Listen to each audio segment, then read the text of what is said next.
आज हम लोग जानेंगे जैन धर्म के बारे में। तो जैन धर्म का स्थापना कोई एक व्यक्ति ने किया है, इसमें लगभग 24 व्यक्ति थे, 24 लोग थे जो जैन धर्म के धीरे-धीरे आगे लेकर जाए थे, जिसमें से सबसे आखिरी जो थे वो महावीर थे और महावीर ही सबसे ज़्यादा जैन धर्म को आगे लेकर गए।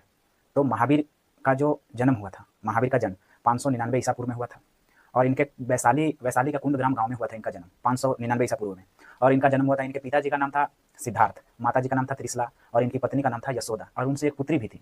उनका पुत्री का नाम था प्रियदर्शना। और ये 29 साल तक 29 वर्ष तक अपना वैवाहिक जीवन आराम से बिताए, गृहस्थ जीवन बिताए और 29 वर्ष के उम्र में ये घर उर त्याग के चल दिए जंगल में। क्या करने भाई? तो खोज करने, ज्ञान का खोज करने, तपस्या करने चले गए।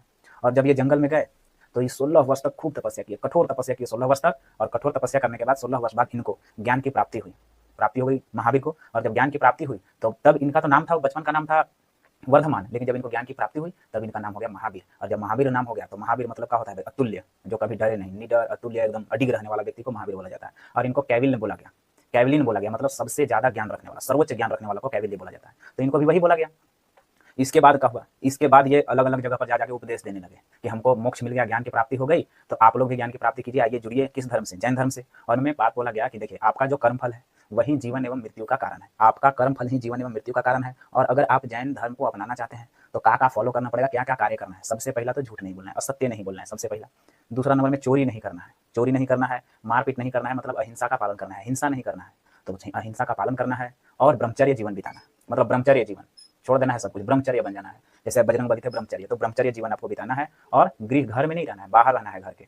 तो इनका इतना ज्यादा कठोर था, इनके नियम का पालन करना बहुत ज्यादा कठोर था, इसीलिए जितने भी सारे किसान वर्ग के लोग थे इन्होंने इनको नहीं माना, जैन धर्म को नहीं माना। केवल व्यापारिक लोग थे वही ज्यादातर जैन धर्म को अपनाए लोग।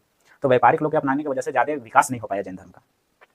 और जैन धर्म धीरे धीरे ऐसे करते करते दो भाग में विभक्त हो गया। एक हो गया श्वेतांबर संप्रदाय, एक हो गया दिगंबर संप्रदाय। श्वेतांबर संप्रदाय वाले लोग श्वेत वस्त्र धारण कर लिए, सबके सब श्वेत वस्त्र धारण कर लिए। और जो दिगंबर संप्रदाय थे वो वस्त्र ही नहीं धारण किए, नंगे रहने लगे सब।